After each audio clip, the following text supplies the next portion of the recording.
वीर हम्मीरदेव चूड़ासमा। शौर्य जिसकी गूंज इतिहास में दब गई एक गुमनाम नायक की अमर गाथा। 15वीं शताब्दी का भारत, एक ऐसा दौर जब सत्ता का संतुलन तलवार की धार पर टिका था। जहां एक ओर दिल्ली सल्तनत अपनी जड़ें जमा रही थी, वहीं दूसरी ओर क्षेत्रीय शक्तियां अपने स्वाभिमान और धर्म की रक्षा के लिए संघर्ष कर रही थीं। सौराष्ट्र की भूमि, जहां गिरनार की पर्वत श्रृंखलाएं सदियों से अनेक गाथाओं की मूक साक्षी रही हैं, वहीं से एक ऐसे नायक का उदय हुआ जिसकी वीरता और बलिदान ने इतिहास के पन्नों में अपनी अमिट छाप तो छोड़ी, पर दुर्भाग्यवश उसे वह पहचान नहीं मिली जिसका वह हकदार था। यह कहानी है वीर हम्मीरदेव चूड़ासमा की, जूनागढ़ रियासत के एक ऐसे योद्धा की जिसने धर्म और मातृभूमि की रक्षा के लिए अपना सर्वस्व न्यौछावर कर दिया। यह गाथा सिर्फ एक राजा की नहीं, बल्कि एक ऐसे सिपाही की है जिसने कर्तव्य, निष्ठा और आत्मसम्मान को जीवन का ध्येय बनाया। अंक 1, बचपन की मिट्टी, वीरता के बीज। गिरनार का नन्हा अंकुर। गिरनार की सुरम्य वादियों में, जहां मोर अपनी पीहू पीहू की ध्वनि से वातावरण को संगीतमय बनाते थे और सूर्य की पहली किरणें पहाड़ों की चोटियों को सुनहरा कर देती थीं, वहीं एक बालक का जन्म हुआ जिसका नाम रखा गया हम्मीरदेव। चूड़ासमा राजपूतों के एक छोटे से गांव में पले बढ़े हम्मीरदेव ने बचपन से ही शौर्य और धर्म के संस्कार अपनी मिट्टी से सीखे। उनके पिता, एक साधारण जागीरदार, उन्हें हमेशा कहानियां सुनाया करते थे, उन वीर राजपूतों की जिन्होंने अपनी आन, बाण और शान के लिए प्राणों की आहुति दी थी। रात में जब तारे टिमटिमाते थे, पिता हम्मीरदेव को अपनी गोद में बिठाकर देवताओं और वीर पुरुषों की कहानियां सुनाते, जिनमें सबसे प्रिय कहानी भगवान कृष्ण की द्वारका और उनके शौर्य की होती। नन्हा हम्मीर खेलकूद में भी तलवार और ढाल से चिपका रहता था। उसकी आंखों में एक अजीब सी चमक थी, एक दृढ़ता जो उसकी उम्र से कहीं अधिक थी। जब गांव पर छोटे मोटे डाकुओं या बाहरी लुटेरों का हमला होता, तो हम्मीर सबसे आगे खड़ा होता, भले ही उसकी लकड़ी की तलवार उसके कद से भी ऊंची क्यों न हो। उसके गुरु, एक वृद्ध क्षत्रिय जो स्वयं अपने समय के एक महान योद्धा थे, उसे देखकर अक्सर कहते, पुत्र, तुम्हारी भुजाओं में अर्जुन का बल है और तुम्हारी आंखों में कृष्ण की दूरदर्शिता। तुम साधारण नहीं हो, तुम इस भूमि के गौरव बनोगे। जैसे जैसे हम्मीरदेव बड़े हुए, उनका शरीर फौलाद सा दृढ़ होता गया और उनकी बुद्धि तीक्ष्ण। उन्होंने न केवल युद्ध कला में निपुणता हासिल की, बल्कि धर्म ग्रंथों, कौटिल्य के अर्थशास्त्र और प्राचीन सैन्य रणनीतियों का भी गहन अध्ययन किया।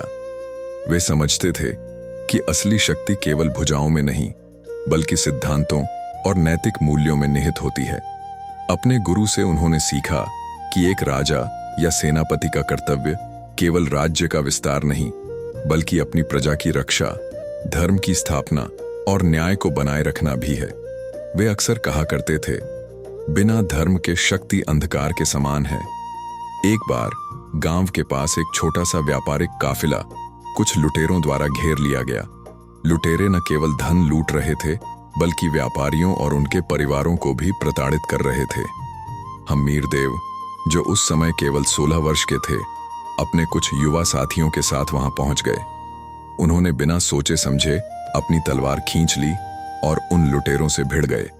यद्यपि वे संख्या में कम थे, हम्मीरदेव की अदम्य साहस और युद्ध कौशल ने उन्हें भागने पर मजबूर कर दिया। व्यापारियों ने हाथ जोड़कर उनका धन्यवाद किया।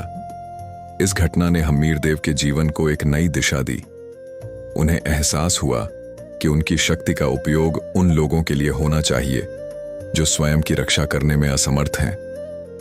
हम्मीरदेव, गुरुदेव, जब मैंने उन लुटेरों को भागते देखा, तो मुझे लगा कि मेरे जीवन का उद्देश्य यही है, निर्बलों की रक्षा करना, अन्याय के खिलाफ खड़ा होना। गुरु, पुत्र, यह नियति का संकेत है। तुम एक बड़े उद्देश्य के लिए जन्मे हो, पर याद रखना, धर्म की रक्षा में सिर्फ तलवार ही नहीं, धैर्य, कूटनीति और आत्मनियंत्रण भी उतनी ही महत्वपूर्ण है। शक्ति के साथ विनम्रता और दया भी होनी चाहिए। हम्मीरदेव, शांत भाव से, मैं आपकी शिक्षाओं को कभी नहीं भूलूंगा गुरुदेव। अंक 2, संघर्ष की अग्नि, नेतृत्व का उदय। जूनागढ़ का बढ़ता सूर्य। 15वीं शताब्दी के मध्य तक सौराष्ट्र में राजनीतिक अस्थिरता अपने चरम पर थी। दिल्ली सल्तनत कमजोर पड़ रही थी, लेकिन क्षेत्रीय शक्तियां, खासकर गुजरात सल्तनत, जिसके शासक मुजफ्फर शाह और बाद में महमूद बेगड़ा थे, अपनी सीमाओं का क्रूरता से विस्तार कर रही थीं। जूनागढ़ का चूड़ासमा राज्य, जो सदियों से अपनी स्वतंत्रता बनाए रखे था और जिसके पास गिरनार की अभेद्य पहाड़ियों का प्राकृतिक सुरक्षा कवच था, अब सीधे खतरे में था। राजा खेंगार, जो आयु में वृद्ध हो चले थे और जिनके कंधों पर राज्य का बोझ बढ़ता जा रहा था, अपनी रियासत के भविष्य को लेकर चिंतित थे। उनकी चिंता हर दिन गहरी होती जा रही थी, क्योंकि गुजरात के हमलों की खबरें लगातार आ रही थीं। ऐसे ही एक अवसर पर दरबार में एक गर्म बहस छिड़ी हुई थी कि कैसे दिल्ली के सुल्तान और गुजरात के बढ़ते दबाव का सामना किया जाए। कुछ दरबारी आत्मसमर्पण की सलाह दे रहे थे, यह तर्क देते हुए कि जूनागढ़ की छोटी सेना इतने बड़े दुश्मन का सामना नहीं कर सकती। कुछ अन्य दरबारी युद्ध के पक्ष में नहीं थे, क्योंकि उन्हें अपनी हार सुनिश्चित दिख रही थी। तभी युवा हम्मीर देव, जो अपनी बुद्धिमत्ता, शौर्य और स्पष्टवादिता के लिए अब दरबार में पहचाने जाने लगे थे, अपने स्थान से खड़े हुए। उनकी वाणी में एक अटल आत्मविश्वास और जोश था। हम्मीर देव: महाराज, हम चूड़ासमा हैं। हमने सदियों से इस भूमि की रक्षा की है। हमारे पूर्वजों ने अपने रक्त से इस मिट्टी को सींचा है। आत्मसमर्पण का अर्थ है अपने पूर्वजों के बलिदान का अपमान, अपनी आत्मा का अपमान। हम रणभूमि में मरने को तैयार हैं, पर दास्ता स्वीकार नहीं कर सकते। हमें संगठित होना होगा, अपनी शक्ति बढ़ानी होगी और अपनी पहचान की रक्षा करनी होगी। गिरनार की हर चट्टान हमारी ढाल है और हर चूड़ासमा का रक्त हमारा हथियार। उनकी ओजस्वी वाणी ने दरबार में सन्नाटा खींच दिया। राजा खेंगार ने उनकी ओर देखा। उन्होंने हम्मीर देव में वही तेज और देशभक्ति देखी जो कभी उनके महान पूर्वजों में थी। उन्होंने हम्मीर देव की दृढ़ता और दूरदर्शिता को पहचाना। उन्होंने हम्मीर देव को अपनी सेना का मुख्य सेनापति नियुक्त किया और उन्हें युवाओं को प्रशिक्षित करने का महत्वपूर्ण कार्य सौंपा। यह हम्मीर देव के जीवन का एक बड़ा मोड़ था। हम्मीर देव ने युद्ध कौशल में क्रांतिकारी बदलाव लाए। उन्होंने न केवल घुड़सवार सेना और पैदल सेना को मजबूत किया, बल्कि स्थानीय भील और कोली समुदायों के साथ भी गहरे संबंध स्थापित किए, जो गिरनार की भौगोलिक स्थिति से भली भांति परिचित थे। उन्होंने उन्हें छापामार युद्ध, गेरिला वॉरफेयर की तकनीक सिखाई और उन्हें सेना में महत्वपूर्ण भूमिका दी। उन्होंने एक गुप्तचर प्रणाली, स्पाई नेटवर्क भी विकसित की, जिससे उन्हें दुश्मन की हर चाल की जानकारी पहले से मिल जाती थी। उनकी रणनीति थी दुश्मन को उसकी सबसे मजबूत जगह पर नहीं, बल्कि उसकी कमजोरी पर वार करना, उसे अपने ही जाल में फंसाना। उन्होंने कुछ ही समय में एक ऐसी सेना तैयार कर दी जिसमें हर सैनिक अपनी मातृभूमि के लिए प्राण न्यौछावर करने को तैयार था। उनकी सेना का नारा था, धर्मो रक्षति रक्षिता। जो धर्म की रक्षा करता है, धर्म उसकी रक्षा करता है। हम्मीर देव ने व्यक्तिगत रूप से हर सैनिक से बात की, उनके परिवारों का ध्यान रखा और उनमें मातृभूमि के प्रति अटूट प्रेम की भावना भरी। वे सिर्फ एक सेनापति नहीं, बल्कि एक प्रेरणा थे। वर्ष 1472 ई में गुजरात के शक्तिशाली सुल्तान महमूद बेगड़ा ने जूनागढ़ पर आक्रमण करने का निर्णय लिया। उसकी विशाल सेना, जिसमें हजारों घुड़सवार, पैदल सैनिक और हाथी शामिल थे, गिरनार की ओर बढ़ी। इस बार वह पूरी तैयारी के साथ आया था, क्योंकि उसे पता था कि जूनागढ़ कोई आसान लक्ष्य नहीं है। जूनागढ़ के लिए यह अस्तित्व का प्रश्न था। राजा खेंगार ने हम्मीर देव को बुलाया। उनके चेहरे पर गहरी चिंता थी। संवाद: राजा खेंगार और हम्मीर देव किले की प्राचीर पर खड़े होकर दुश्मन की आती हुई सेना को देखते हुए। राजा खेंगार: पुत्र हम्मीर, हमारे पास सेना कम है, संसाधन सीमित हैं, यह लड़ाई असंभव लगती है। सुल्तान की सेना विशाल है, उनकी तोपें भी हैं। हम्मीर देव शांत और आत्मविश्वास से: महाराज, युद्ध संख्या से नहीं, साहस, विश्वास और रणनीति से जीता जाता है। जब तक सांस है, इस धरती पर कोई विदेशी झंडा नहीं फहरेगा। हम आखिरी दम तक लड़ेंगे। गिरनार की हर चट्टान और हर कंकड़ हमारा साथ देंगे। हम इस भूमि के रक्षक हैं और हम अपनी रक्षा स्वयं करेंगे। राजा खेंगार: गर्व से, मुझे तुम पर पूर्ण विश्वास है हम्मीर। जूनागढ़ का भविष्य अब तुम्हारे हाथों में है। हम्मीर देव ने जूनागढ़ किले की रक्षा का मोर्चा संभाला। उन्होंने अपनी सेना को छोटे छोटे टुकड़ों में विभाजित किया, जो गिरनार की घाटियों और संकरी दर्रों में छिपी हुई थीं। उनकी रणनीति थी सीधी लड़ाई से बचना और दुश्मन को थकाना, उसे भ्रमित करना और फिर उस पर अचानक और घातक वार करना। अंक 3, गौरव का क्षण, वीरता की पराकाष्ठा, गिरनार का सिंह दहाड़ा। महमूद बेगड़ा की विशाल सेना ने जूनागढ़ किले को घेर लिया। हमला शुरू हुआ। पहली बार में सुल्तान को लगा कि यह एक आसान जीत होगी। उसकी तोपों ने किले की दीवारों पर गोले बरसाने शुरू किए, लेकिन उसे नहीं पता था कि उसका सामना एक ऐसे रणनीतिकार और योद्धा से है जिसका संकल्प फौलाद सा है। हम्मीर देव ने गुरिल्ला युद्ध, गेरिला वॉरफेयर की रणनीति अपनाई। उनकी सेना गिरनार की चट्टानों से निकलती, सुल्तान की आपूर्ति लाइनों, सप्लाई लाइंस पर हमला करती, उसके सैनिकों को परेशान करती और फिर अंधेरे में गायब हो जाती। रात के समय हम्मीर देव के चुने हुए सैनिक सुल्तान के शिविर में घुसपैठ करते, उनके रसद गोदामों में आग लगा देते और उनके घोड़ों को भगा देते। सुल्तान की सेना थकी हुई और हताश होने लगी। रसद की कमी, पानी की किल्लत और लगातार हमलों ने उन्हें शारीरिक और मानसिक रूप से कमजोर कर दिया। उनके सैनिक बीमार पड़ने लगे। सुल्तान को समझ नहीं आ रहा था कि उसकी विशाल सेना आखिर कैसे इतने छोटे से राज्य से हार रही है। वह अपने सेनापतियों पर क्रोधित था। एक निर्णायक रात, जब सुल्तान की सेना पूरी तरह से थकी हुई थी और नींद में डूबी थी, हम्मीर देव ने अपनी सबसे बड़ी चाल चली। उन्होंने अपने सबसे वफादार सैनिकों के साथ किले से बाहर निकलकर सुल्तान के मुख्य शिविर पर अचानक हमला कर दिया। आधी रात का सन्नाटा युद्ध के नारों और तलवारों की खनक से टूट गया। हर हर महादेव और जय भवानी के नारों से पूरा वातावरण गूंज उठा। हम्मीर देव एक गरजते हुए शेर की तरह सुल्तान के मुख्य तंबू की ओर बढ़े। उन्होंने व्यक्तिगत रूप से कई दुश्मनों को मार गिराया। उनकी तलवार बिजली की तरह चमक रही थी। हम्मीर देव, आज नहीं तो कभी नहीं वीरों, आज हमें दिखाना होगा कि सौराष्ट्र की धरती पर झुकना नहीं, लड़ना आता है। हर दुश्मन को बताओ कि हम्मीर देव का नाम क्या है। यह युद्ध केवल राज्य के लिए नहीं, यह हमारे धर्म, हमारी पहचान और हमारी आने वाली पीढ़ियों के लिए है।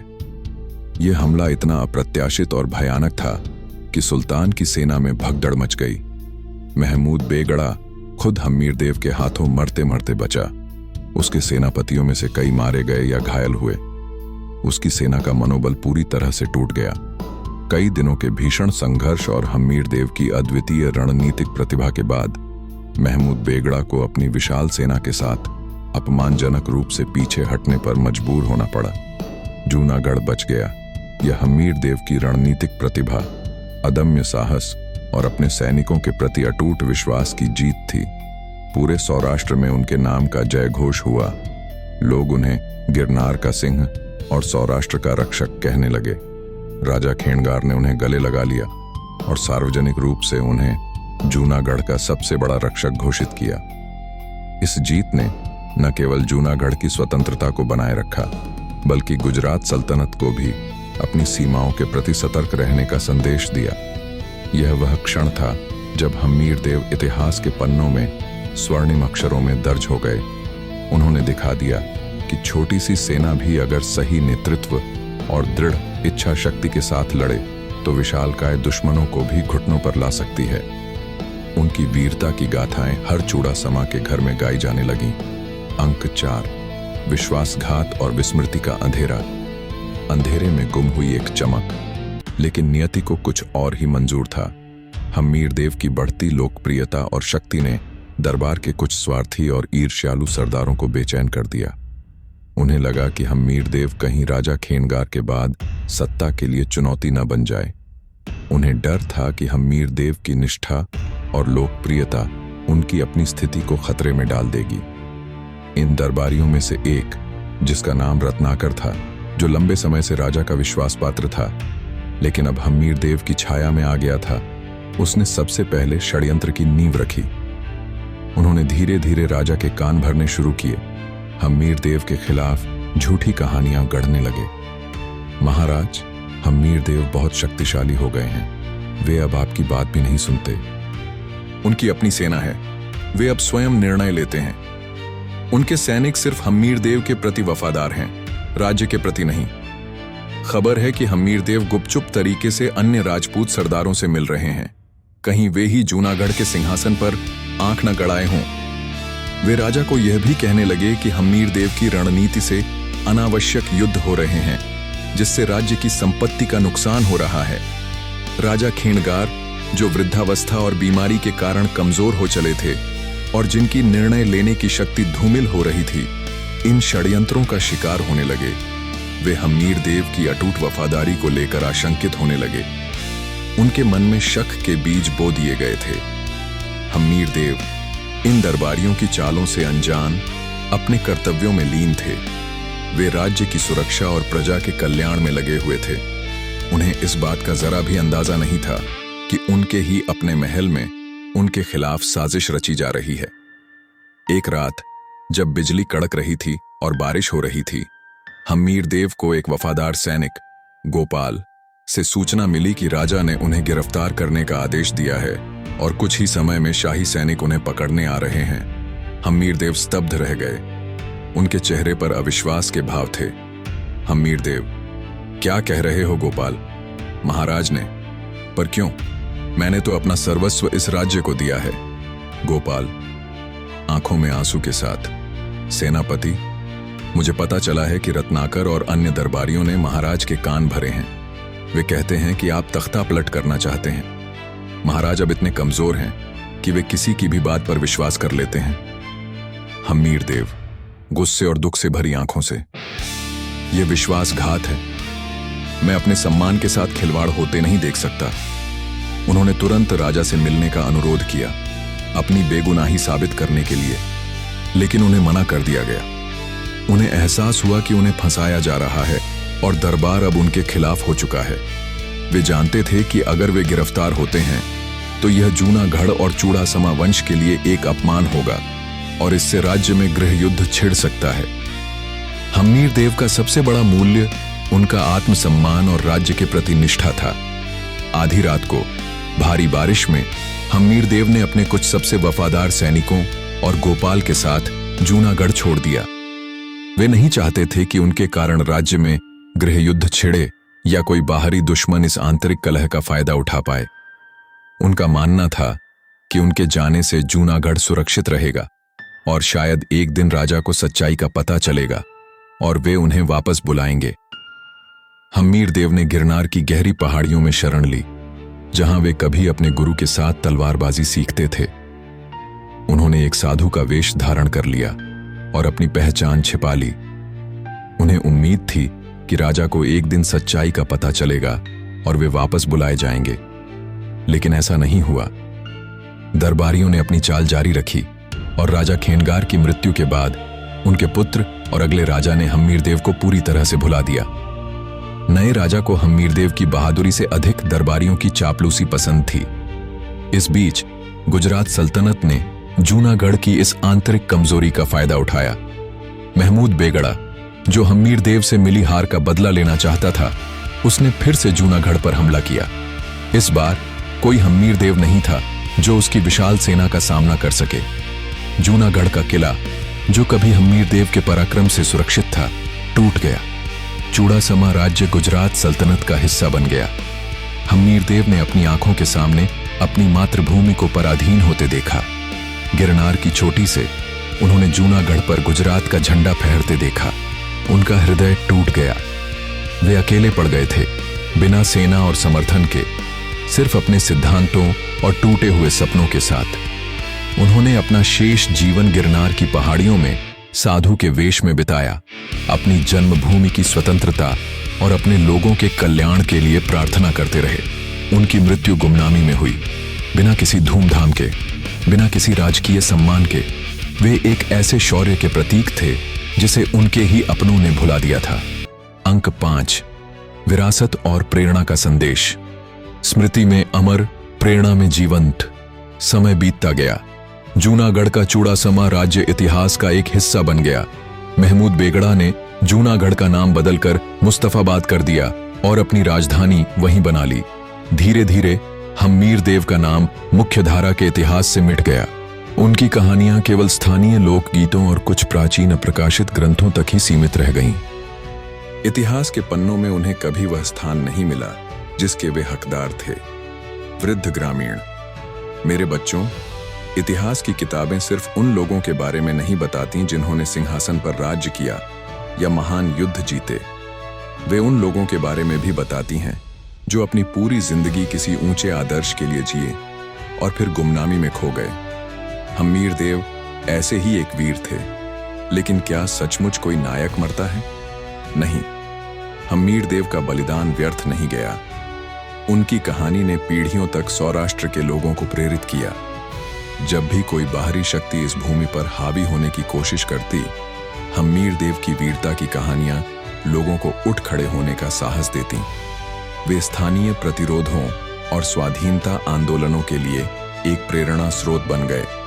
उनकी गाथा ने यह सिखाया कि सच्ची शक्ति सिंहासन में नहीं, बल्कि साहस और निष्ठा में होती है। उनकी कहानी हमें सिखाती है कि सच्ची वीरता केवल युद्ध जीतने में नहीं, बल्कि अपने सिद्धांतों पर अडिग रहने, अपनी निष्ठा बनाए रखने और अन्याय के सामने न झुकने में होती है।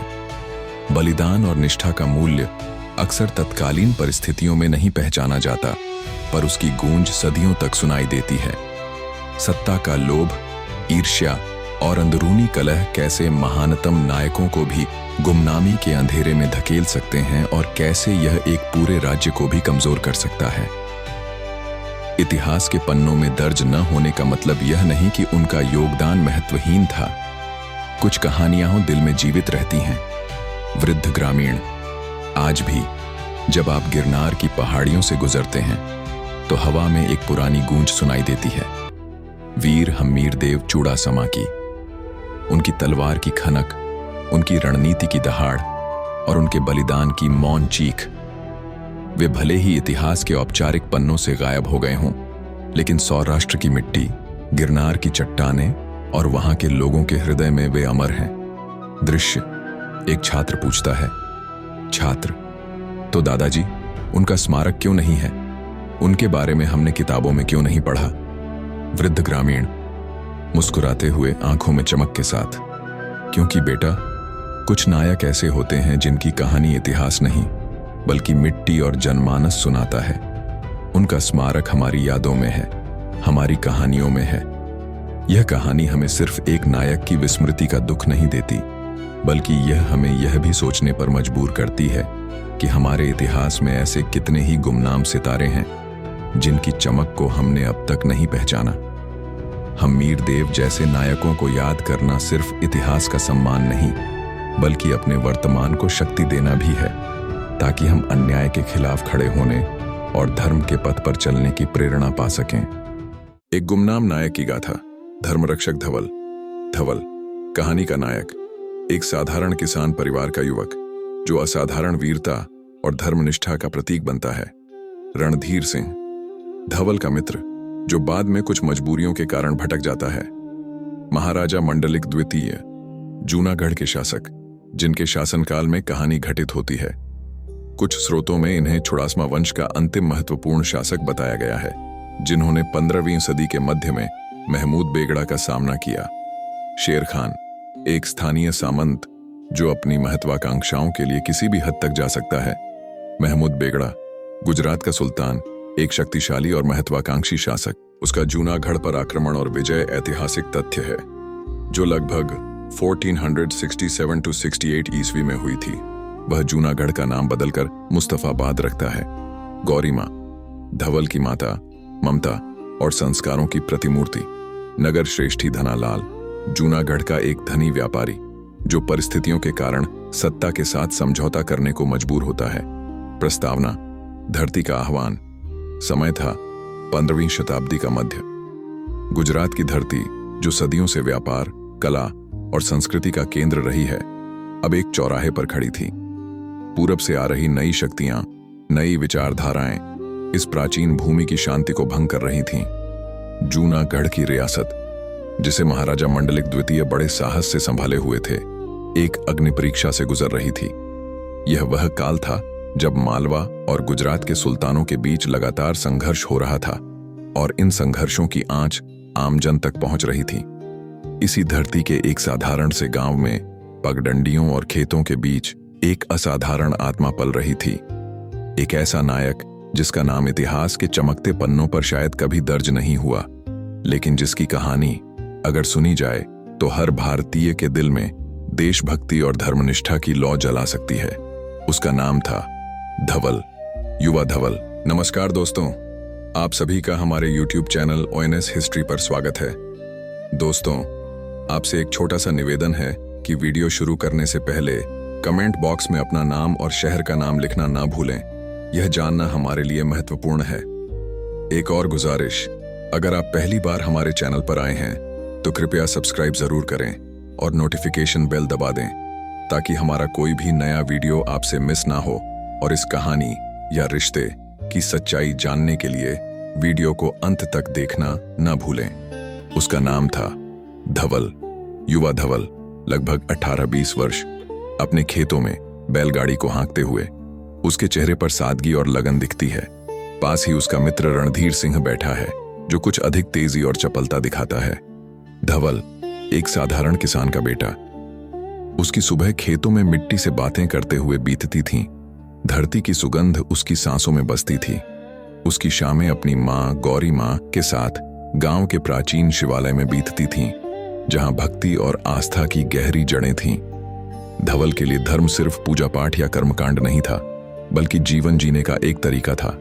सत्य, निष्ठा, सेवा और अपनी विरासत की रक्षा का मार्ग। धवल और गौरी माँ मंदिर में प्रार्थना कर रहे हैं। गौरी माँ धवल के सिर पर हाथ फेरती हैं। गौरी माँ, बेटा, यह धरती हमारी माँ है। इसकी कोख से अन्न उपजता है और इसकी मिट्टी में हमारे पूर्वजों की आत्माएं बसती हैं। इसकी सेवा करना, इसकी रक्षा करना ही हमारा सबसे बड़ा धर्म है। आजकल चारों ओर अशांति है। धवल, माँ, आप चिंता न करें। जब तक इस धवल की सांस में सांस है, कोई इस धरती पर बुरी नजर नहीं डाल पाएगा। हमारे महाराज मंडलिक भी धर्मपरायण हैं। वे अवश्य हमारी रक्षा करेंगे। उसका मित्र रणधीर सिंह थोड़ा अधिक महत्वाकांक्षी और दुनियादारी को समझने वाला था। वह अक्सर धवल से कहता था, धवल, यह खेत खलिहान छोड़, हमें कुछ बड़ा करना चाहिए। ताकत और पैसा ही आज की दुनिया में सबसे ऊपर है, पर धवल के लिए अपनी धरती, अपने लोगों और अपने धर्म की सेवा ही सबसे बड़ा धर्म था। उसकी रगों में एक अटूट निष्ठा बहती थी जो उसे अपने गांव, अपनी संस्कृति और अपने महाराजा के प्रति समर्पित करती थी। इस समय गुजरात में महमूद बेगड़ा का उदय हो रहा था, एक शक्तिशाली और महत्वाकांक्षी सुल्तान जिसकी आंखें जूनागढ़ की समृद्ध भूमि और उसके प्राचीन मंदिरों पर थीं। शांति भंग हो चुकी थी और तलवारें म्यानों से निकल रही थीं। धवल को अभी तक यह अंदाजा नहीं था कि कैसे उसका साधारण जीवन एक असाधारण मोड़ लेने वाला था। उत्थान, संघर्ष, अग्नि परीक्षा का आगमन। गांव में एक हलचल, भय का माहौल। कुछ किसान भागे भागे आ रहे हैं। दूर से धुएं के गुब्बार उठ रहे हैं। शांति का यह दौर ज्यादा देर नहीं टिका। महमूद बेगड़ा ने नवसारी, वडोदरा और आसपास के क्षेत्रों पर अपने आक्रमण तेज कर दिए थे। उसकी सेनाएं क्रूरता के लिए कुख्यात थीं। गांव-गांव में लूटपाट, मंदिरों को तोड़ना और लोगों को गुलाम बनाना उनकी रोजमर्रा की आदत बन चुकी थी। बेगड़ा का लक्ष्य केवल जमीन जीतना नहीं, बल्कि उन क्षेत्रों की पहचान और संस्कृति को मिटाना था। उसने द्वारका और पावागढ़ जैसे महत्वपूर्ण धार्मिक स्थलों पर भी आक्रमण किए थे। गांव के चौपाल पर लोग इकट्ठा हैं।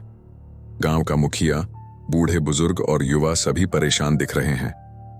गांव का मुखिया, सुना है बेगड़ा की फौजें जूनागढ़ की ओर बढ़ रही हैं। उनकी संख्या इतनी विशाल है कि उनका सामना करना मुश्किल होगा। उन्होंने तो गिरनार की तलहटी तक लूटपाट मचा दी है। रणधीर सिंह, कुछ उत्तेजित, अपनी तलवार की मूठ पर हाथ फेरते हुए, हमें हथियार उठाने होंगे मुखिया जी, अपनी धरती की रक्षा करनी होगी। कब तक हम चुप बैठेंगे?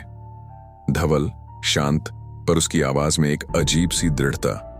रणधीर, सिर्फ हथियार उठाना ही काफी नहीं, हमें समझदारी से काम लेना होगा। हमें अपने महाराजा का साथ देना होगा। लेकिन साथ ही हमें अपनी रणनीति भी बनानी होगी। महाराजा मंडलिक द्वितीय अपने दरबार में हैं। वे गंभीर और चिंतित दिख रहे हैं। एक दूत आता है, उसके वस्त्र फटे हुए हैं, वह थका हुआ है।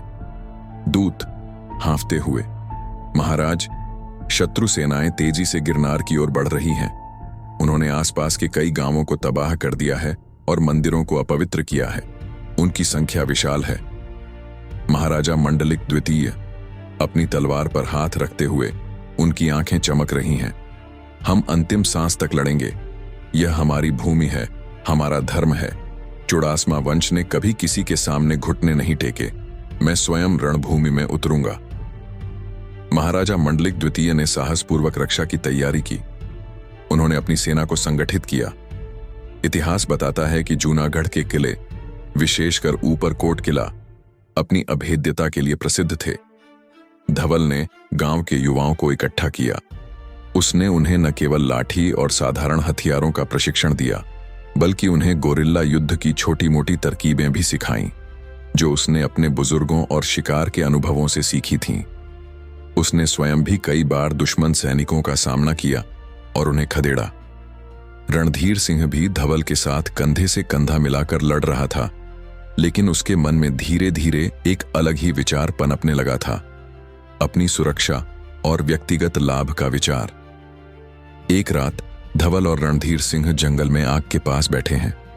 दूर से युद्ध की दबी दबी आवाजें आ रही हैं और कभी कभी आग की लपटें दिख रही हैं।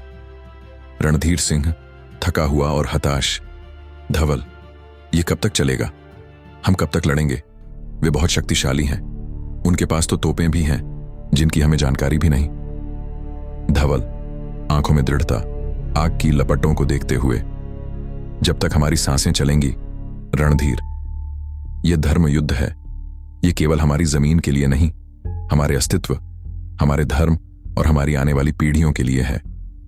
रणधीर सिंह नीची आवाज में, कुछ हिचकिचाते हुए, लेकिन क्या हमें जीतने की कोई उम्मीद है? क्या आत्मसमर्पण ही एकमात्र रास्ता नहीं? सुना है सुल्तान शांति संधि का प्रस्ताव भी देता है, अगर हम अधीनता स्वीकार कर लें। धवल अचंभित रणधीर की ओर घूमते हुए, आत्मसमर्पण? कभी नहीं। रणधीर, तुम ऐसी बात कैसे सोच सकते हो? हम अंतिम रक्त की बूंद तक लड़ेंगे। यह हमारे पूर्वजों की भूमि है, हम उन पर विश्वास नहीं कर सकते। रणधीर की बातों ने धवल को परेशान कर दिया। उसे लगा कि रणधीर की निष्ठा कहीं डगमगा रही है। वह नहीं जानता था कि यह सिर्फ रणधीर की हताशा नहीं, बल्कि एक गहरी साजिश की शुरुआत थी, जो धीरे धीरे आकार ले रही थी और जूनागढ़ के अंदरूनी हिस्सों को खोखला कर रही थी। गौरव का क्षण, धर्म रक्षक का उदय। युद्ध अपने चरम पर है। चारों ओर अराजकता और धूल। महाराजा मंडलिक द्वितीय की सेना पीछे हट रही है। किले की दीवारें भी अब सुरक्षित नहीं लग रही हैं। महमूद बेगड़ा की तोपें किले पर गोले बरसा रही हैं। युद्ध अपने अंतिम चरण में पहुंच चुका था। जूनागढ़ की सेना हालांकि बहादुरी से लड़ रही थी, संख्या और हथियारों में महमूद बेगड़ा की विशाल सेना से कमजोर पड़ती जा रही थी। ऊपरकोट के अभेद्य किले की दीवारें भी अब दरारें दिखाने लगी थीं। बेगड़ा ने किले को घेर लिया था और उसकी सेना ने शहर के बाहरी हिस्सों में घुसपैठ कर ली थी। इसी दौरान बेगड़ा की सेना के एक बड़े हिस्से ने शहर के बाहरी प्राचीन मंदिरों और धार्मिक स्थलों पर धावा बोल दिया। उनका उद्देश्य केवल लूटपाट नहीं, बल्कि उन क्षेत्रों की आध्यात्मिक आत्मा पर प्रहार करना था। मंदिरों में आग लगाई जा रही है, मूर्तियां तोड़ी जा रही हैं, लोग चिल्ला रहे हैं, भयभीत होकर भाग रहे हैं। धवल यह सब देखता है। उसकी आंखें क्रोध और पीड़ा से लाल हो जाती हैं। धवल अपने साथियों से, उसकी आवाज में एक अजीब सी तीव्रता, हम इन्हें मंदिर नहीं तोड़ने देंगे। यह हमारे धर्म का अपमान है, यह हमारी आत्मा पर हमला है। महाराजा भले ही किले की रक्षा कर रहे हों, पर हमें इन बेगुनाहों और इन पवित्र स्थलों की रक्षा करनी होगी। चलो। धवल ने अपने कुछ चुने हुए साथियों के साथ, जो उसके जैसे ही निष्ठावान और धर्मपरायण थे, एक ऐसी रणनीति बनाई जिसकी किसी ने कल्पना नहीं की थी। उन्होंने बेगड़ा की सेना की एक टुकड़ी को घेर लिया जो मंदिरों को अपवित्र कर रही थी। धवल ने अपनी सूझबूझ और गोरिल्ला युद्ध के अपने ज्ञान का इस्तेमाल किया। उन्होंने गिरनार की पहाड़ियों और घने जंगलों के गुप्त रास्तों का उपयोग किया, अंधेरे का लाभ उठाया और शत्रु पर अप्रत्याशित बिजली की गति से हमला किया। धवल और उसके साथी पेड़ों और झाड़ियों के पीछे छिपे हैं। वे अचानक हमला करते हैं, तीर चलाते हैं और तलवारें चलाते हैं।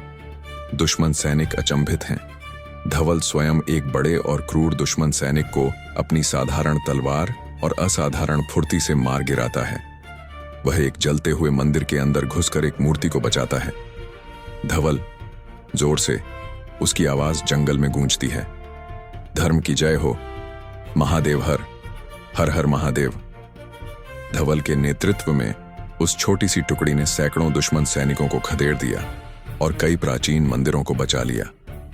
यह एक छोटी जीत थी, लेकिन इसने जूनागढ़ के लोगों में आशा की एक नई किरण जगा दी। इस घटना की खबर जब महाराजा मंडलिक द्वितीय तक पहुंची तो वे हैरान रह गए। उन्होंने तुरंत धवल को अपने सामने बुलाया। महाराजा मंडलिक द्वितीय धवल को दरबार में सम्मानित कर रहे हैं। धवल विनम्र है, लेकिन उसकी आंखों में दृढ़ता है। रणधीर सिंह दूर से यह सब देख रहा है। उसके चेहरे पर ईर्ष्या और थोड़ा भय है। महाराजा मंडलिक द्वितीय प्रसन्न होकर धवल के कंधे पर हाथ रखते हुए, वीर धवल, तुमने आज जो किया है वह किसी महान योद्धा से कम नहीं। तुमने केवल मंदिरों को नहीं बचाया, बल्कि हमारे धर्म की लाज रखी है। तुमने सिद्ध कर दिया कि असली शक्ति तलवार में नहीं, बल्कि निष्ठा और धर्मनिष्ठा में है। क्या चाहते हो तुम? मैं तुम्हें अपना निजी अंगरक्षक नियुक्त करता हूं और तुम्हें मनचाहा इनाम देने को तैयार हूं। धवल हाथ जोड़कर विनम्रता से, लेकिन उसकी आवाज में एक दृढ़ संकल्प, महाराज, मुझे कुछ नहीं चाहिए, बस इतना चाहता हूं कि हमारी धरती सुरक्षित रहे और हमारा धर्म सुरक्षित रहे। मैं आपके लिए, इस धरती के लिए अंतिम सांस तक लड़ने को तैयार हूं। मुझे बस अपने धर्म की सेवा करने का अवसर दें। महाराजा मंडलिक द्वितीय, तुम्हारे जैसे निष्ठावान सेवक हों तो हमें किसी से डरने की जरूरत नहीं। मैं तुम्हें अपनी निजी सेना में उच्च पद पर नियुक्त करता हूं। तुम्हारी सलाह अब मेरे लिए महत्वपूर्ण होगी। यह धवल के लिए गौरव का क्षण था। एक साधारण किसान का बेटा अब महाराजा की नजरों में चढ़ चुका था। उसकी वीरता और धर्मनिष्ठा की कहानियां पूरे शहर में फैलने लगी थीं। लेकिन हर चमकते सिक्के का एक दूसरा पहलू भी होता है, और यह गौरव भी एक कड़वी नियति की ओर बढ़ रहा था। प्रणाली द्वारा विश्वासघात और उपेक्षा, अंदरूनी साजिश। रणधीर सिंह अब शेर खान के साथ बैठा है, एक महलनुमा कमरे में। शेर खान धूर्तता से मुस्कुरा रहा है और रणधीर के चेहरे पर अब लालच और स्वार्थ साफ दिख रहा है। नगर श्रेष्ठी धनालाल भी वहीं बैठे हैं, चिंतित और अवसरवादी दिख रहे हैं। धवल की यह विजय ज्यादातर दरबारियों को खटकने लगी। शेर खान जैसे महत्वाकांक्षी सामंत, जो स्वयं महाराजा के करीब होना चाहते थे और बेगड़ा से गुप्त रूप से सांठगांठ कर रहे थे, धवल की बढ़ती लोकप्रियता से ईर्ष्या करने लगे। वे जानते थे कि धवल जैसा निस्वार्थ व्यक्ति उनके स्वार्थी मंसूबों के आड़े आएगा। उन्होंने धवल के मित्र रणधीर सिंह को अपने जाल में फंसा लिया। रणधीर, जो हमेशा से कुछ बड़ा पाना चाहता था, शेर खान के झूठे वादों, पद के लालच और सुरक्षा के आश्वासन में फंस गया। नगर श्रेष्ठी धनालाल जैसे कुछ धनी व्यापारी भी, जो केवल अपने व्यापार और धन की सुरक्षा चाहते थे, इस नई उभरती शक्ति के साथ समझौता करने को तैयार हो रहे थे। शेर खान और रणधीर सिंह गुप्त रूप से बातें कर रहे हैं। धनालाल चिंतित होकर सुन रहे हैं। शेर खान रणधीर को फुसलाते हुए, देखो रणधीर, यह धवल क्या है? एक किसान का बेटा। तुम उसके साथ घूमते रहे, तुम्हें क्या मिला? महाराजा अब बूढ़े हो चुके हैं और निर्णय लेने में हिचकिचा रहे हैं। तुम मेरा साथ दो, मैं तुम्हें वो सब दिला सकता हूं जिसका तुमने सपना देखा है। बेगड़ा का बल विशाल है, उसके साथ रहना ही बुद्धिमानी है। रणधीर सिंह दुविधा में, लेकिन लालच और भय हावी। लेकिन धवल मेरा दोस्त है और महाराजा। शेर खान घमंड से हंसते हुए, दोस्त? दोस्ती से पेट नहीं भरता रणधीर। यह दुनिया ताकत और दौलत की है। सोचो, अगर धवल को रास्ते से हटा दिया जाए और महाराजा को अधीनता स्वीकार करने पर मजबूर किया जाए, तो सबसे ज्यादा फायदा किसे होगा? तुम और मैं। हम सुल्तान के नए गुजरात में महत्वपूर्ण पदों पर होंगे। रणधीर सिंह अपने दोस्त धवल की ईमानदारी और अपने व्यक्तिगत स्वार्थ के बीच फंस गया। अंततः उसने गलत रास्ता चुना। इसी बीच महमूद बेगड़ा ने एक अंतिम और निर्णायक आक्रमण की तैयारी की। इस बार उसने एक अंतिम शांति संधि का प्रस्ताव भेजा, जिसमें कुछ ऐसी शर्तें थीं जो जूनागढ़ के लिए बहुत अपमानजनक थीं, जैसे किले की चाबियां सौंपना और कर देना। लेकिन युद्ध से थक चुके कुछ दरबारी और धनाढ्य व्यापारी, जिनकी संपत्ति और जीवन दांव पर लगे थे, इस प्रस्ताव पर विचार करने लगे। दरबार में जबरदस्त बहस छिड़ी हुई है। कुछ दरबारी और धनालाल शांति संधि के पक्ष में हैं। धवल दृढ़ता से इसका विरोध करता है। उसकी आवाज में दर्द और क्रोध है। दरबारी 1: महाराज, हमने बहुत कुछ खोया है, अब और रक्तपात से क्या लाभ? शांति ही एकमात्र रास्ता है। सुल्तान ने एक उचित संधि का प्रस्ताव दिया है। नगर श्रेष्ठी धनालाल हाथ जोड़कर: महाराज, हमारे व्यापार नष्ट हो रहे हैं, प्रजा त्रस्त है। यदि हम संधि स्वीकार कर लें तो कम से कम हमारे नगर की रक्षा हो जाएगी। धवल क्रोध में, उसकी आवाज गूंजती है: शांति? यह शांति नहीं, आत्मसमर्पण है। यह हमारी संस्कृति और हमारे स्वाभिमान की हत्या है। वे हमें हमारी धरती और हमारे धर्म को छोड़ने के लिए कह रहे हैं। हम अंतिम सांस तक लड़ेंगे। विश्वासघात से मिली शांति गुलामी से भी बदतर है। धवल ने इस संधि का पुरजोर विरोध किया। उसने महाराजा को याद दिलाया कि कैसे यह उनके पूर्वजों के बलिदानों का अपमान होगा। महाराजा मंडलिक द्वितीय स्वयं असमंजस में थे। वे जानते थे कि धवल सही कह रहा है, लेकिन उनके पास अब सेना और संसाधनों की कमी थी और चारों ओर से बढ़ते दबाव ने उन्हें कमजोर कर दिया था। रणधीर सिंह शेर खान के इशारे पर धवल के खिलाफ झूठी अफवाहें फैला रहा है। वह दरबारियों से कहता है कि धवल महत्वाकांक्षी है और महाराजा के प्रति वफादार नहीं है। शेर खान ने इस स्थिति का लाभ उठाया।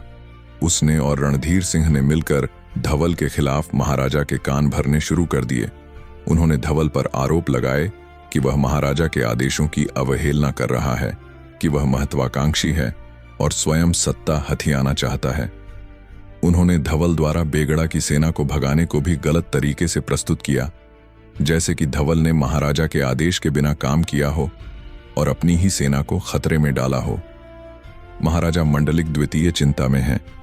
वे धवल पर विश्वास करते थे, लेकिन लगातार की जा रही साजिशों, झूठी खबरों और अपने ही दरबारियों के दबाव ने उन्हें भ्रमित कर दिया था। उनके चेहरे पर गहरी उदासी है। महाराजा दबाव और भ्रम में धवल को अपने मुख्य सलाहकारों से दूर कर देते हैं। धवल को धीरे धीरे दरकिनार कर दिया जाता है। उसकी बातों को अनसुना किया जाता है। उसका मन भारी हो जाता है, क्योंकि वह देख रहा था कि उसकी धरती, जिसके लिए उसने अपना सब कुछ दांव पर लगाया था, अब एक गलत रास्ते पर जा रही थी, अपनी पहचान खो रही थी। धवल उदास होकर अपनी गौरी मां के पास जाता है। वह धरती पर बैठा है, जैसे उसकी सारी शक्ति क्षीण हो गई हो। धवल दुख से, उसकी आवाज कांप रही है: मां, मैंने क्या गलत किया? मैंने तो बस धर्म की रक्षा की। मैंने अपने महाराज की आज्ञा का पालन किया। फिर भी लोग मुझ पर शक क्यों करते हैं? मेरा अपना दोस्त रणधीर भी मुझसे दूर हो गया है। गौरी मां धवल के सिर पर हाथ फेरते हुए, उसकी आंखों में आंसू हैं। बेटा, ईमानदारी और सच्चाई हमेशा परीक्षा से गुजरती है। यह राजनैतिक दांव पेंच की दुनिया है। तुम्हारा कर्म ही तुम्हारी पहचान है। किसी की बातों से अपने रास्ते से मत भटकना। तुम्हारा धर्म ही तुम्हारी शक्ति है।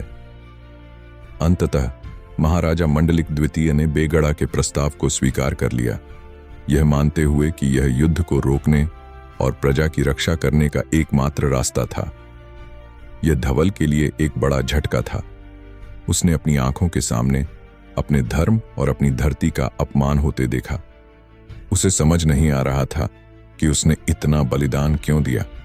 जब अंततः व्यवस्था ने उसे ही उपेक्षित कर दिया और उसकी सलाह को अनसुना कर दिया। विरासत का संदेश, एक अनकहा इतिहास। समय तेजी से आगे बढ़ता है। महमूद बेगड़ा जूनागढ़ पर पूरी तरह से काबिज हो जाता है। महाराजा मंडलिक द्वितीय को आत्मसमर्पण करना पड़ता है और कुछ समय बाद उनका निधन हो जाता है। या उन्हें अन्यत्र भेजा जाता है। जूनागढ़ का नाम बदलकर मुस्तफाबाद कर दिया जाता है। धवल कहीं एकांत में दुखी मन से बैठा है, लेकिन उसकी आंखों में अब भी एक संकल्प है। महमूद बेगड़ा ने जूनागढ़ पर अधिकार कर लिया। महाराजा मंडलिक द्वितीय ने शांतिपूर्वक उसकी शरण ली। इतिहास बताता है कि जूनागढ़ का किला, जो कभी अजय माना जाता था, बेगड़ा के हाथों में आ गया और इस क्षेत्र में एक नए युग की शुरुआत हुई। यह एक दुखद अंत था उस महान संघर्ष का, जिसमें धवल जैसे अनगिनत गुमनाम नायकों ने अपना सब कुछ न्यौछावर कर दिया था। धवल ने कभी भी अपनी हार स्वीकार नहीं की। उसने चुपचाप गुप्त रूप से अपने कुछ वफादार साथियों के साथ धर्म और संस्कृति की रक्षा के लिए काम करना जारी रखा। उसने जान लिया था कि अब लड़ाई तलवारों से नहीं, बल्कि विचारों और संस्कारों से लड़ी जाएगी। धवल रात में गुप्त रूप से अपने गांव के कुछ युवा लड़कों और लड़कियों को भारतीय संस्कृति, प्राचीन ग्रंथों, वीरता की कहानियों और धर्म के महत्व के बारे में सिखा रहा है। वे एक गुफा में या किसी गुप्त स्थान पर बैठे हैं। धवल युवाओं से, उसकी आवाज में एक शांत दृढ़ता और प्रेरणा। याद रखना बच्चों, तलवार से जीती गई जमीन कलम से लिखे इतिहास से कहीं कमजोर होती है। वे हमारी धरती छीन सकते हैं, हमारे मंदिरों को तोड़ सकते हैं, लेकिन हमारे भीतर के ज्ञान, हमारे धर्म और हमारी संस्कृति को कोई नहीं छीन सकता। असली जीत तब होती है जब तुम अपने संस्कारों, अपनी भाषा, अपने धर्म को जीवित रखते हो। तुम इस धरती की असली विरासत हो, इसे कभी मत भूलना। उसने कभी भी कोई पद नहीं चाहा, कोई सम्मान नहीं चाहा। उसका एकमात्र लक्ष्य था अपनी संस्कृति की जड़ों को जीवित रखना, आने वाली पीढ़ियों को यह सिखाना कि धर्म और राष्ट्र की रक्षा के लिए निस्वार्थ भाव से कैसे लड़ना चाहिए, भले ही सामने कितनी भी बड़ी शक्ति क्यों न हो। उसने कई वर्षों तक ऐसा ही किया, जब तक उसकी अंतिम सांस नहीं आ गई। दूर अपनी जन्मभूमि की मिट्टी में धवल अब बूढ़ा हो चुका है। वह अपने गांव के एक छोटे और जीर्ण शीर्ण मंदिर के पास बैठा है, शांति से। उसके चारों ओर अब कुछ युवा और वयस्क ग्रामीण बैठे हैं, जो उसकी बातें सुन रहे हैं। सूरज ढल रहा है, अंतिम किरणें उसके चेहरे पर पड़ रही हैं। उसकी आंखों में एक अजीब सी शांति और संतुष्टि है। वह धीरे से अपनी आंखें बंद कर लेता है। धवल का नाम शायद इतिहास की किताबों में नहीं लिखा गया। उसके त्याग और बलिदान को शायद बड़े बड़े समारोहों में याद नहीं किया गया। रणधीर सिंह ने अपनी महत्वाकांक्षाओं के कारण पद तो पाया, लेकिन इतिहास में उसे हमेशा एक विश्वासघाती के रूप में याद किया गया। लेकिन धवल की विरासत जीवित रही। जिन बच्चों को उसने शिक्षा दी, जिन मूल्यों को उसने सिखाया, वे पीढ़ियों तक आगे बढ़े।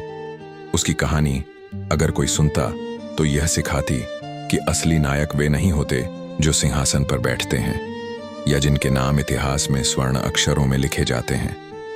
असली नायक वे होते हैं जो निस्वार्थ भाव से अपने धर्म, अपने राष्ट्र और अपने लोगों के लिए लड़ते हैं, भले ही उन्हें बदले में कुछ न मिले।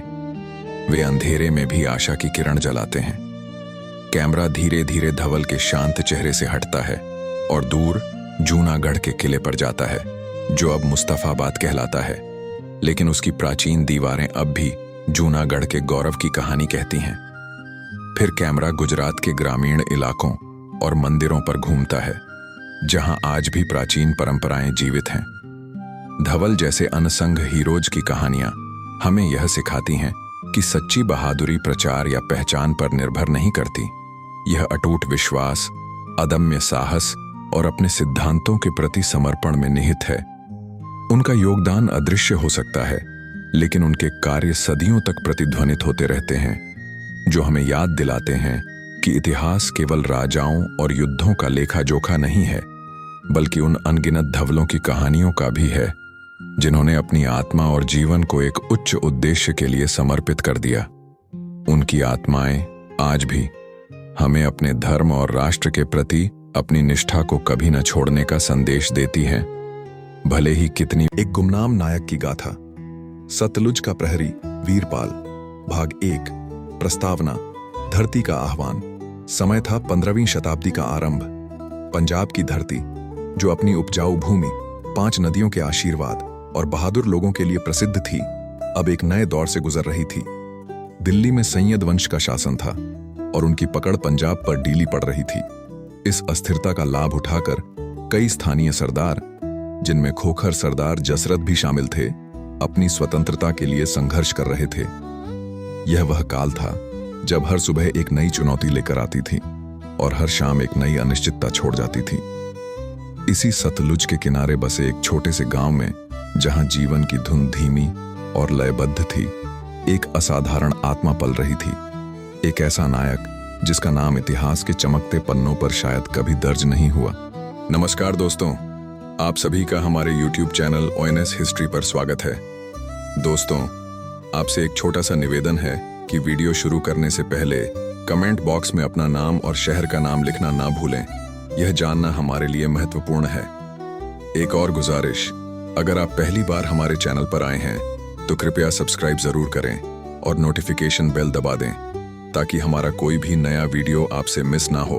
और इस कहानी या रिश्ते की सच्चाई जानने के लिए वीडियो को अंत तक देखना ना भूलें। लेकिन जिसकी कहानी अगर सुनी जाए तो हर पंजाबी के दिल में स्वाभिमान और बलिदान की लौ जला सकती है। उसका नाम था वीरपाल। वीरपाल एक साधारण किसान का बेटा। उसकी सुबहें खेतों में मिट्टी से बातें करते हुए बीतती थीं। धरती की सुगंध उसकी सांसों में बसती थी। उसकी शामें अपने परिवार और गांव के बुजुर्गों के साथ बीतती थीं, जहां गुरुओं की वाणी और पूर्वजों की कहानियां सुनाई जाती थीं।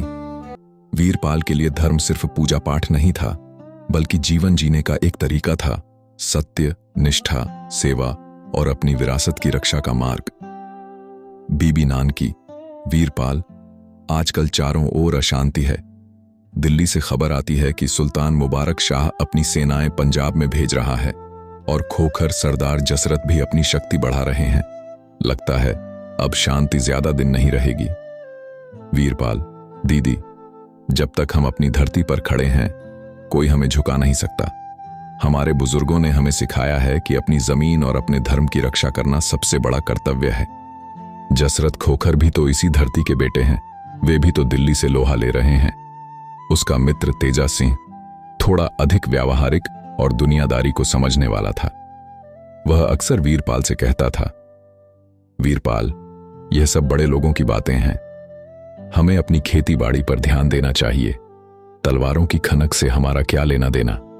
पर वीरपाल के लिए अपनी धरती, अपने लोगों और अपने धर्म की सेवा ही सबसे बड़ा धर्म था। उसकी रगों में एक अटूट निष्ठा बहती थी, जो उसे अपने गांव, अपनी संस्कृति और अपने स्वाभिमान के प्रति समर्पित करती थी। इस समय दिल्ली का सुल्तान मुबारक शाह पंजाब पर अपनी पकड़ मजबूत करने की कोशिश कर रहा था और जसरत खोखर एक बड़ी चुनौती बनकर उभरे थे। वीरपाल को अभी तक यह अंदाजा नहीं था कि कैसे उसका साधारण जीवन एक असाधारण मोड़ लेने वाला था। भाग 2, उत्थान संघर्ष। अग्नि परीक्षा का आगमन। शांति का यह दौर ज्यादा दिन नहीं टिका। दिल्ली सल्तनत ने पंजाब पर अपनी पकड़ मजबूत करने के लिए हाकिम अली जैसे क्रूर प्रशासकों को भेजा।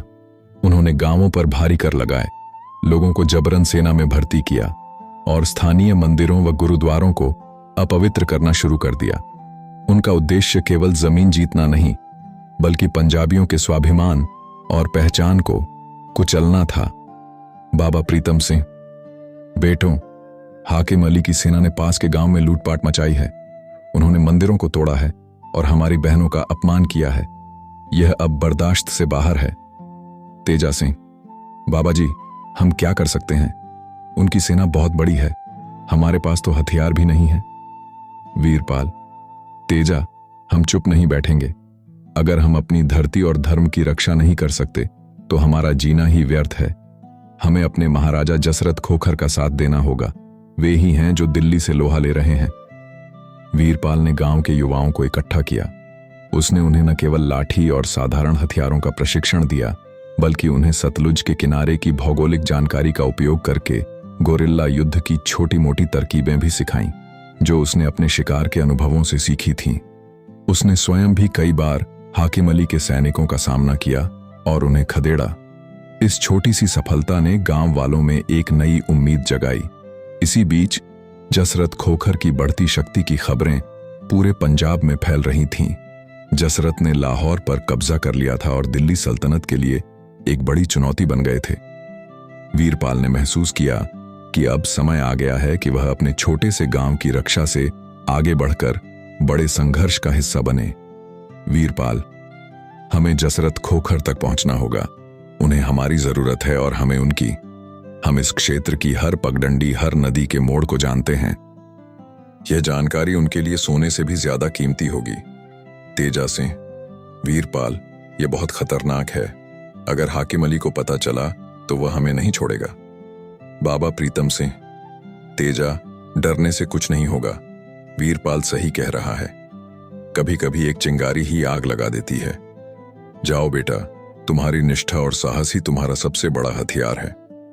वीरपाल ने अपने कुछ वफादार साथियों के साथ गुप्त रास्तों से होते हुए जसरत खोखर के शिविर तक पहुंचने का फैसला किया।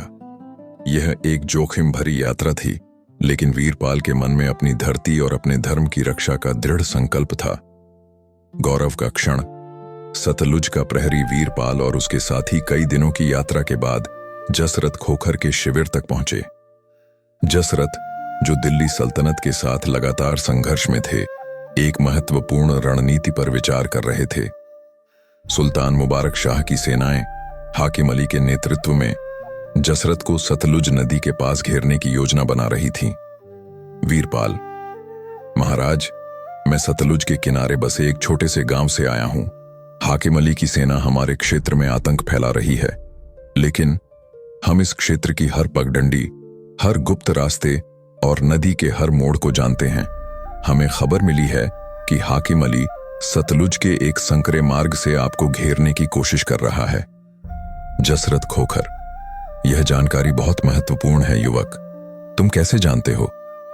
वीरपाल, महाराज, हम इस धरती के बेटे हैं।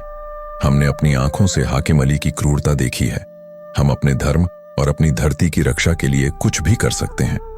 यदि आप चाहें तो मैं आपको उस गुप्त मार्ग से ले जा सकता हूं, जहां से आप शत्रु को घेर सकते हैं या उनकी चाल को विफल कर सकते हैं।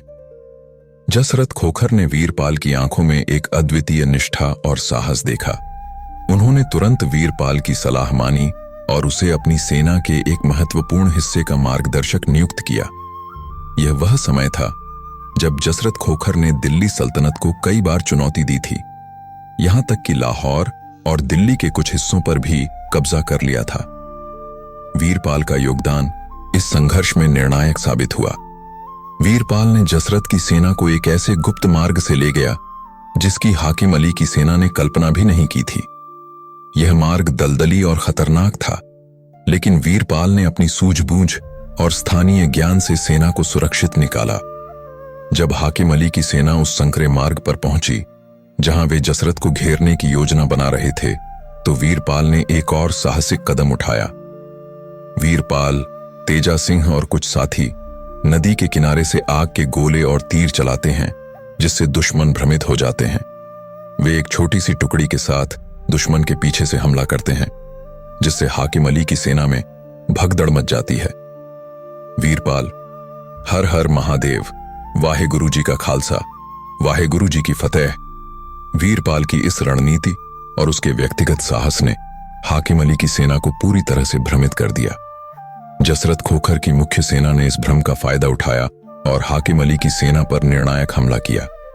यह जसरत के लिए एक बड़ी जीत थी। हाकिम अली को भारी नुकसान उठाना पड़ा और उसे पीछे हटना पड़ा। जसरत खोखर, वीरपाल, तुमने आज जो किया है वह किसी महान सेनापति से कम नहीं। तुमने अपनी जान जोखिम में डालकर हमें एक बड़ी हार से बचाया है। तुम सतलुज के सच्चे प्रहरी हो। मैं तुम्हें अपने दरबार में उच्च पद पर नियुक्त करना चाहता हूं। वीरपाल, महाराज, मुझे कोई पद नहीं चाहिए। मैं तो बस अपनी धरती और अपने धर्म की सेवा करना चाहता था। मेरा यही पुरस्कार है कि मेरी धरती सुरक्षित रहे। जसरत खोखर ने वीरपाल की निष्ठा और निस्वार्थता को समझा। उन्होंने वीरपाल को सम्मान दिया, लेकिन वीरपाल ने कभी भी सार्वजनिक पहचान या पद की लालसा नहीं की। वह एक गुमनाम नायक बना रहा, जिसकी बहादुरी ने जसरत खोखर के संघर्ष में एक महत्वपूर्ण भूमिका निभाई। यह वीरपाल के लिए गौरव का क्षण था, लेकिन यह गौरव भी एक कड़वी नियति की ओर बढ़ रहा था। प्रणाली द्वारा विश्वासघात और उपेक्षा, बदलते हालात, समय आगे बढ़ता है। पंजाब में राजनीतिक हालात फिर बदलते हैं। सुल्तान मुबारक शाह अपनी शक्ति फिर से मजबूत करता है। जसरत खोखर की शक्ति धीरे धीरे कम होती है। तेजा सिंह अब हाकिम अली के दरबार में एक छोटे अधिकारी के रूप में दिख रहा है। उसके चेहरे पर लालच और भय का मिश्रण है। जसरत खोखर ने कई वर्षों तक दिल्ली सल्तनत को चुनौती दी, लेकिन इतिहास बताता है कि सुल्तान मुबारक शाह ने अंततः जसरत को कई बार हराया और उनकी शक्ति को कमजोर कर दिया। पंजाब में दिल्ली सल्तनत का प्रभाव फिर से बढ़ने लगा। इस बदलते राजनीतिक परिदृश्य में वीरपाल जैसे गुमनाम नायकों का योगदान धीरे धीरे भुला दिया गया। वीरपाल अपने गांव लौट आया है। वह देखता है कि हाकिम अली के सैनिक फिर से गांव में हैं, कर वसूल रहे हैं और लोगों को परेशान कर रहे हैं। तेजा सिंह भी उन सैनिकों के साथ है। वीरपाल ने देखा कि जिस शांति और स्वाभिमान के लिए उसने इतना संघर्ष किया था, वह फिर से खतरे में था। हाकिम अली ने अपनी क्रूरता फिर से शुरू कर दी थी, और सबसे दुखद बात यह थी कि उसका अपना मित्र तेजा सिंह, जो कभी उसके साथ कंधे से कंधा मिलाकर लड़ा था, अब हाकिम अली के दरबार में एक छोटा अधिकारी बन चुका था। उसने सत्ता और सुरक्षा के लालच में अपना रास्ता बदल लिया था। वीरपाल और तेजा सिंह का आमना सामना होता है। तेजा सिंह वीरपाल से नजरें चुराता है। वीरपाल: तेजा, यह क्या कर रहे हो तुम?